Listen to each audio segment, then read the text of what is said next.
बामनडंगा में ग्रामीण चिकित्सा संगठन बाढ़ पीड़ितों के लिए निःशुल्क चिकित्सा शिविर। जलपाईगुड़ी जिला के बामनडंगा इलाके में आज इनफॉर्मल हेल्थ केयर प्रोवाइडर संगठन ग्रामीण चिकित्सा संगठन की ओर से बाढ़ पीड़ितों के लिए निःशुल्क चिकित्सा शिविर का आयोजन किया गया। शिविर में बाढ़ प्रभावित लोगों की शारीरिक जांच के साथ आवश्यक औषधियां वितरित की गईं। इस संबंध में जलपाईगुड़ी जिला ग्रामीण चिकित्सा संगठन के सभापति शेख फरीद ने जानकारी देते हुए बताया कि शिविर में करीब 100 से अधिक लोगों की जांच की गई।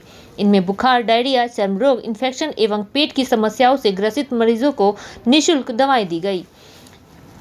इस अवसर पर संगठन के सचिव अब्दुल रजीद, कोषाध्यक्ष अनुकूल राय, धूपगुड़ी ब्लॉक सभापति सुधांशु राय, डाकुआ, बानाहट ब्लॉक के विभास सरकार तथा चामुंडा क्षेत्र के मोहम्मद नजमुद्दीन और अशरद अली मुख्य रूप से उपस्थित रहे।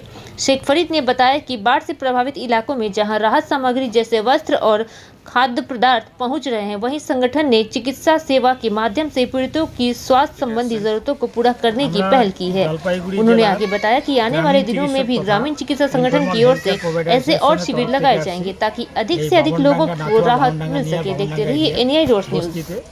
এখানে আমরা গ্রামীণ চিকিৎসার তরফ থেকে কিছু মেডিসিন, রিলিফ মেডিসিন দূরস্থ গরিব মানুষদের দেওয়ার জন্য আসছি এবং প্রত্যেকে বন্যাত্রাণ মানুষদের যে মানে শারীরিক অসুবিধা, যেমন পেটের খুব প্রবলেম দেখা যাচ্ছে। এখানে ট্রিটমেন্ট করার পরে, চিকিৎসা করার পরে দেখা যাচ্ছে পেটের প্রবলেম এবং খুজলি, চুলকানি, স্কিনের ডিজিজগুলো দেখা যাচ্ছে।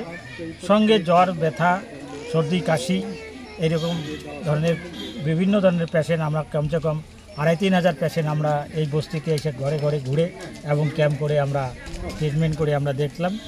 এবং তার সঙ্গে আমরা আসছি আমাদের ইনফর্মাল হেলথ কেয়ার প্রোভাইডার অ্যাসোসিয়েশনের সভাপতি আমি মোহাম্মদ শেখ ফরিদ, সঙ্গে আসছেন আমাদের সেক্রেটারি ধূপগুড়ির থেকে আব্দুল রজিব, ধূপগুড়ি এবং বানাহাট ব্লক থেকে এবং চামুচ্চি বানাহাট সমস্ত এরিয়ার থেকে আমাদের ভাইস প্রেসিডেন্ট নাজমুদ্দিন দা, সঙ্গে আসছেন বানাহাট থেকে বিভাস ভাই, মোতালেব ভাই, অনুকূল দা, সুধাংশু দা, আব্দুল দা এবং সমস্ত আমরা একসঙ্গে জড়িত হয়ে আমাদের গ্রামীণ চিকিৎসকদের নিয়ে আমরা একটা রিলিফ ক্যাম্প, কিছু মেডিসিন নিয়ে আমরা রিলিফ দিতে আসছি। এখানে আমরা গ্রাম বস্তিতে ঘুরে দেখতেছি যে প্রত্যেকের যে প্রবলেম, বেশিরভাগ দেখা যাচ্ছে যে পেটের প্রবলেম এবং স্কিনের কিছু ডিজিজ এবং সঙ্গে জ্বর, সর্দি, কাশি। এটা এর জন্য আমরা প্রত্যেককে বিভিন্নভাবে ওষুধ দিচ্ছি এবং এখানকার কিছু সংস্থাসেবী মানুষও আমাদের সঙ্গে সহায়ক আছেন। সঙ্গে দাদারা আছেন, মোবাইলটা এদিকে ঘুরানো, সঙ্গে দাদারা আছেন।